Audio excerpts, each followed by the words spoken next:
Hayırlı gün оқушылар, технология дәресін башлыйбыз.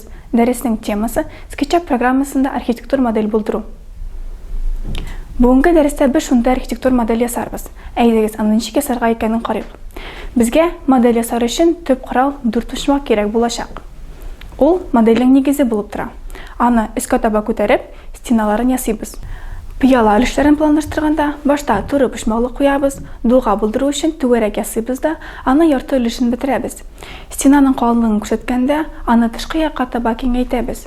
Ачык торырга тиешле өлешләрен билгеләр өчен материаллар бүлегенә кирип, пыяла көзгө дигән өлештән үтә күренмәле пыяла сайларга кирәк.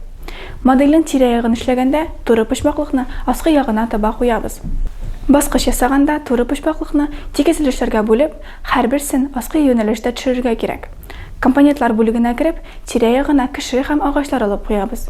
Менә безнең архитектур модель килеп чыкты. Игътибарыгыз өчен рәхмәт.